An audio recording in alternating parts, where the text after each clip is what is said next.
kita telah selesai 30 seri dengan lancar, tidak ada halangan yang berarti. Dan salah satu indikator yang sepakat kita rasakan adalah berapa banyak keringat yang sudah terkuras pada saat kita menyelesaikan 30 seri. Dan pagi ini kita disegarkan oleh Pak Istiar untuk bagaimana semakin bisa memahami apa yang disebut dengan menghayati itu ya. Setelah kita mendalami dan mendengarkan secara lebih rinci, ada sebagian yang semakin memahami dan kemudian mempraktekannya. Tapi ada yang sebagian mungkin bingung gitu ya. Karena begitu ini Lebaran, ngomong hati itu ibaratnya kan membayangkan hati ayam, hati sapi, hati kerbau, makan hati. Jadi ternyata hati itu terjemahannya juga macam-macam. Ada istilahnya ada hati nurani, ada jantung hati gitu ya. Terus kemudian diperkenalkan dengan jantung. Apa bedanya jantung dan hati dan begitu dan kemudian dikaitkan dengan pendekatan emosional dan spiritual, kemudian pendekatan fisik ya. Kalau hati di dalam ilmu kesehatan kita kenal sebagai liver ya, liver itu terjemahnya hati. Nah, setelah kita mendengar tadi fungsi-fungsinya, kita baru semakin paham bahwa ternyata kita tidak bisa Tidak. melakukan pendekatan tunggal ya, pendekatan Oh, Ipin. Mudah mungkin. ritual hati. Kemudian Iya, ada istilah yang sering kita dengar dari Ustadz Ustadz itu kolbu, kolbu. Ya. Bagaimana kaitannya dengan kolbu, dengan hati lever tadi, dan dengan jantung. Ternyata kolbu itu kok lebih dekat dengan jantung. Ya. Apakah yang dimaksud hati secara fisik yang namanya hati apa yang sering kita makan hati sapi hati dan hati kita sendiri itu diidentikan dengan liver tadi itu kaitannya dengan apa dengan hati dalam pengertian kolbu atau hati nurani atau jantung hati gitu ya. Nah, kalau itu dikupas mestinya kita butuh para ahli ya untuk bisa mempertajam itu. Tapi paling tidak dengan apa yang disampaikan tadi secara bahasa awam kita semakin menyadari dan menghayati atau memahami betapa sangat pentingnya adalah sinkronisasi antara dua tadi itu ya, antara jantung dan otak. Dalam dalam kalimat ini memang selalu ada bridging ya, ada jembatan untuk bisa memahami berbagai macam istilah, istilah fisik maupun emosional dan spiritual. Sering kita dengar ada IQ, ada ESQ, dan sebagainya, dan sebagainya. Ini sangat menarik kalau dibahas pada konteks kesempatan yang lain untuk bisa mempertajam. Tapi kemudian diteruskan Pak Parti tadi, menarik sekali saya kira. Demikian juga Pak Haryangga. Kalau kita runut bersama-sama, itu beliau menggunakan juga pendekatan-pendekatan yang awam dan sangat mudah kita tangkap. Nah, kalau kita tangkapnya itu dengan bahasa-bahasanya Pak Aryangga, titik, dan kemudian tidak dikembangkan secara keilmuan dengan riset dan berbagai macam, mungkin kita akan menganggap Pak Aryangga itu salah. Ya. Padahal beliau menggunakan jembatan atau bahasa yang istilah populernya adalah menggunakan pendekatan linier ya. Dia tidak, Pak Aryangga mengerem diri untuk melakukan pendekatan secara ekspansional atau eksponensial, eksponensial lah ya. Nah, kalau kita bicara eksponensial dalam pembicaraan dengan awam, saya kira malah membuat bingung gitu ya. Sehingga kalau tarik nafas atau membedakan antara nafas biasa dan nafas segitiga, itu beliau menggunakan pendekatan linear saja. Bahwa dengan pernafasan segitiga itu bahkan beliau intronya kan di dalam buku TOB itu selama ini kita itu tidak pernah berpikir tentang nafas. Kalau punya anak jauh yang ditanya, sudah makan belum? Makannya di mana? Di mana? Tidak pernah tanya, bagaimana kamu bernafas? Gitu ya. Dia mengawalinya dari situ. Ternyata dia memperkenalkannya pertama itu dengan kalau kita bernafas biasa tarik buang itu seperti ini. Kemudian tapi kalau kita melakukan pernafasan yang benar, yaitu pernafasan segitiga, maka begini, begini, begini. Nah, itu secara individual sekali melakukan seperti itu, diterjemahkan secara linier, supaya mudah ditangkap bahwa kalau kita bernafas segitiga itu ternyata tidak, beliau juga tidak pernah menulis seingat saya ya, dan tidak pernah bicara mengenai pelipat gandaan oksigen. Tapi beliau mengungkapkan pelipat gandaan energi. Nah, pelipat gandaan energi itu terjadi, itu prosesnya mungkin tidak linear lagi. Sudah menggunakan satu proses yang bersifat eksponensial tadi gitu. Kira-kira gitulah. Jadi oleh karena itu betul apa yang disampaikan Pak Parti tadi dan juga Pak Ikhtiar. Jadi dengan penjelasan gerakan keilmuan dengan cara riset dan segala macam, tidak harus kita mendua bingung yang tadi diistilahkan Pak Parti itu bingung bagi yang lansia. Saya termasuk lansia yang kebetulan tidak bingung ya, alhamdulillah gitu ya. Jadi oleh karena itu kita anu aja. Jadi secara bahasa awam adalah beliau itu mengungkapkan sesuatu dengan bahasa awam yang mudah dicerna, sangat mudah dicerna, dan sifatnya selalu kualitatif. Karena kalau sudah dikuantify ya, kalau terlalu banyak dikuantify pada saat tataran waktu itu mungkin akan semakin banyak pertanyaan pada saat itu. Nah, pada saat sekarang beliau membuka ya, bisa dilacak juga di dalam pendahuluan di First Choice for Health sebagai TOP yang pertama, beliau justru membuka wawasan bagaimana supaya BIP itu dikembangkan terus-menerus, dan pesan secara khusus dengan Dokter Dini juga mengatakan Dokter Dini dianggap sebagai pengganti saya dia untuk semakin mempertajam, mengembangkan bagaimana BIP itu dari sisi medisnya. Ya, saya kira itu aja komentar. Jadi saya sangat mengapresiasi ya, apa yang ditayangkan Pak Ikhtiar itu mungkin semakin membak kita bahwa memang beliau memang tidak pernah menyebut secara eksplisit ya mengenai menghayati, tapi pada saat keseharian beliau selalu mengatakan yang disebut secara tertulis hanya dua, pelan dan mengalir. Pelan dan mengalir, diulang-ulang. Nah, pelan dan mengalir itu sesuatu yang serta-merta harus dilakukan, dan itu hanya bisa dicapai kalau terjadi apa namanya antara pikiran dan hati itu menyatu.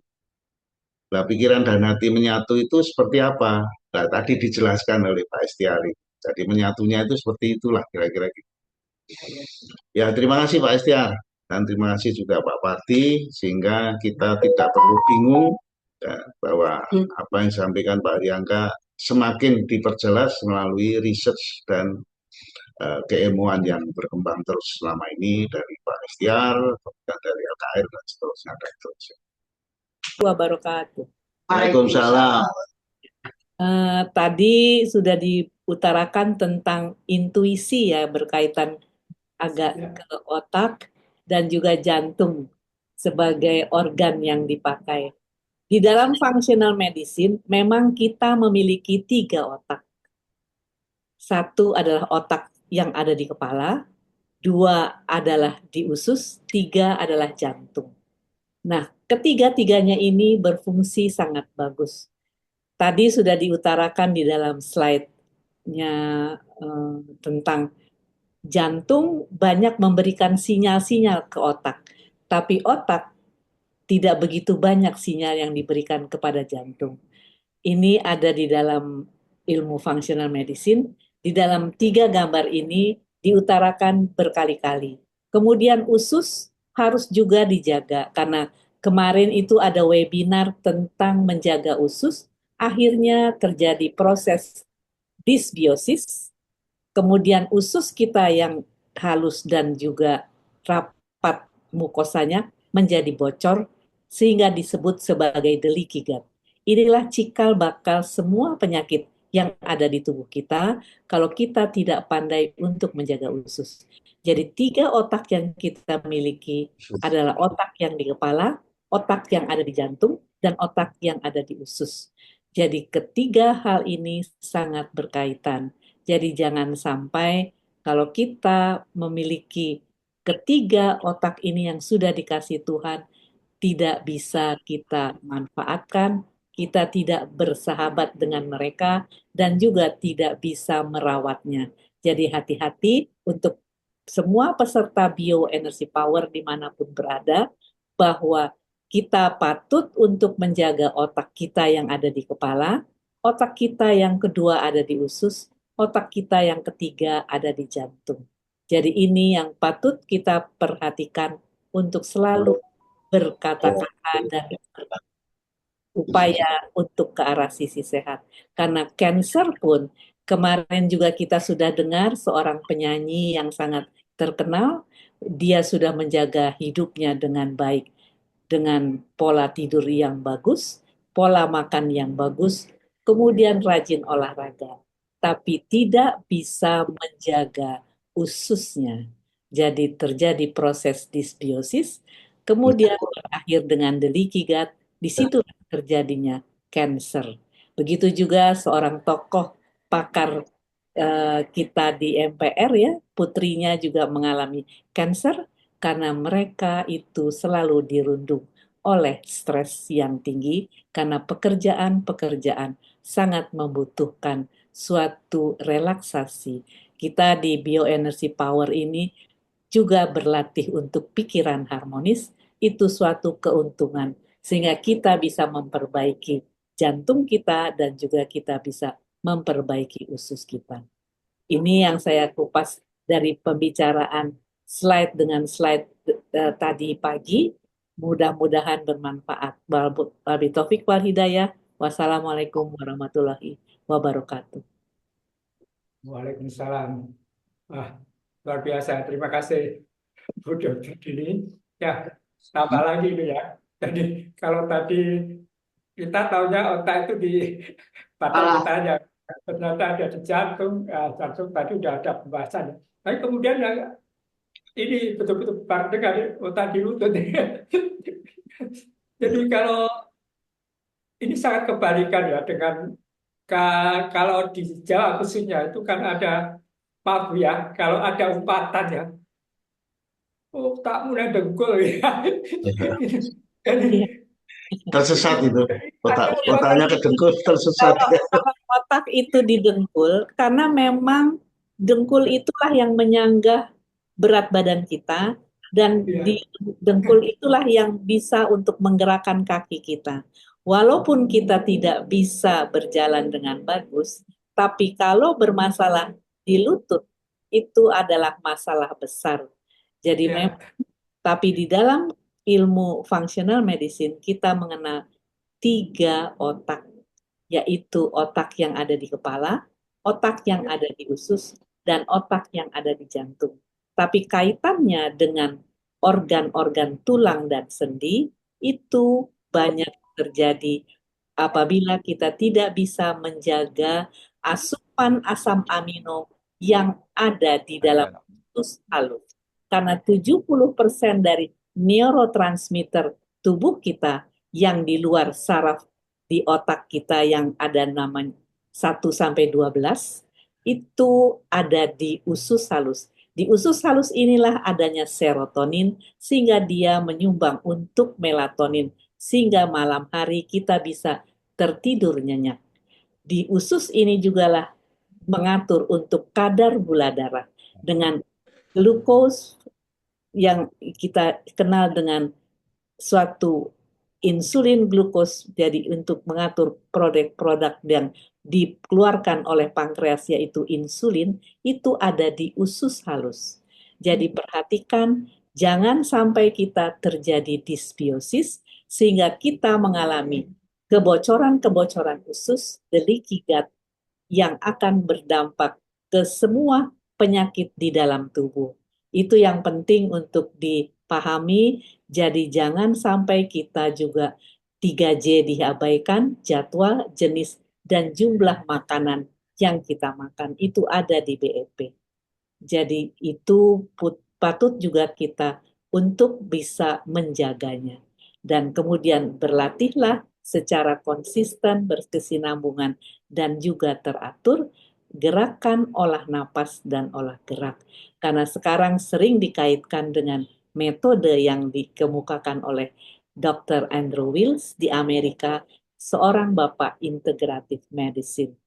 Jadi ini yang saya bisa ulaskan pada pagi hari ini. Kemudian juga teman-teman semua, sahabat-sahabat juga bisa menapaki sehat dengan baik dan benar. Wabillahi taufik wal hidayah. Wassalamualaikum warahmatullahi wabarakatuh. Waalaikumsalam. Ya, tambah ilmu kita nih, Pak Patio. Jadi luar biasa ya. Jadi dari apa yang disampaikan di video tadi, kemudian diulas, dan sekarang ditambah lagi oleh Dokter Nah, Dini ya. ya, Makin jadi begini, saya sudah berkali-kali bilang dengan Mas Padio, ayo kita bikin webinar atau juga seminar. Karena seminar ini untuk membuka wawasan supaya tidak saling tanya Bertentangan seperti itu. kanan, sikut kiri, kita berbicara secara ilmiah. Karena beliau energy power harus dipandu secara ilmiah. Bukan katanya, bukan menurut orang ini, orang itu. Harus dipandu secara ilmiah. ya.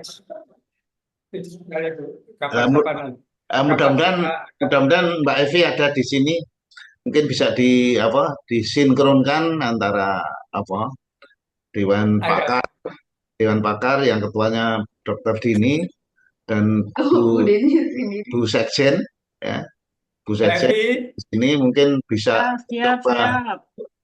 menyusun Bisa, itu ada. apa yang disampaikan. Mohon maaf, saya lagi Bu siap-siap pergi. Siap, nanti kita arrange dokter ya. Kita tajamkan materinya, waktunya ya. Barangkali kita by Zoom. Ya. Baik Pak, Bu. Diajak juga Pak Priyadi ya, karena beliau Ya. yang meneliti di lapangan. Siap, siap. oh, Ya. Mungkin materinya bisa gabungan dari penjelasan Pak Supriyadi secara pendataan, Ya, nanti bisa digabung dengan materinya begini ya. Oke, Ya siap. memang LKR dengan dewan pakar itu memang menyatu lah, Siap.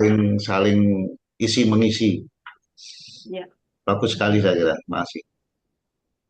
Baik Pak. jadi tetap kita rencanakan dok ya, webinar itu insya Allah ya kita tetap akan melaksanakan. Karena ya topik tadi kan kalau kita pahami sendiri tentu nggak nyangkut-nyangkut ya kalau nggak ada apalagi nggak ada penjelasan lebih tahu misalnya. Karena agak lebih tahu karena ada dokter Dini menjelaskan tadi ya. Maka akan lebih baik lagi kalau memang tadi ada suatu wadah ya entah webinar atau apa ya, mempertemukan para ahli, para pakar yang memang tahu ya di bidangnya dan betul-betul bisa memberi tambahan pengetahuan buat kita. Ya insya Allah kita akan laksanakan dok. Ya, Bapak Dok Sebagai ada awal, tambahan lagi? Ya, terima kasih. mungkin dokter ini bisa disampaikan waktu yang luang untuk bisa kita range waktunya, Dok. Saya mengikuti ya, karena saya kegiatannya kalau pagi itu isi TikTok Live untuk pasien-pasien saya seluruh Indonesia. Jadi hari kerja nggak masalah ya, Dok? Nggak masalah. Oke, siap. Baik, saya akan sinkronkan dengan Pak Supriyadi ya. Iya, karena kan lewat Zoom kan. Betul, dan Zoom. Dan Zoom aja supaya bisa diikuti oleh banyak teman-teman yang seluruh Indonesia lah minimal ya. Iya. Baik, Dok. Makasih Pak Istiar, Pak Fadil. Kasih. Mohon izin, Terima saya lagi kasih, Dadi. siap-siap mau keluar. Ya. Ya. Pak Wadio ada lagi tambah? Saya kira cukup super biasa Ya. pagi. Iya. Saya kira sudah cukup ya pertemuan kali ini luar biasa. Sekali lagi sebagai kesimpulannya nanti ya seperti tadi yang sudah ditambahkan oleh Badi ya nanti akan kita laksanakan ya karena webinar itu ya segera mungkin insya Allah. Baik, mari seperti biasa, kalau tidak ada lagi yang ingin menyampaikan atau disampaikan, kita tutup seperti biasa dengan menghitung mundur.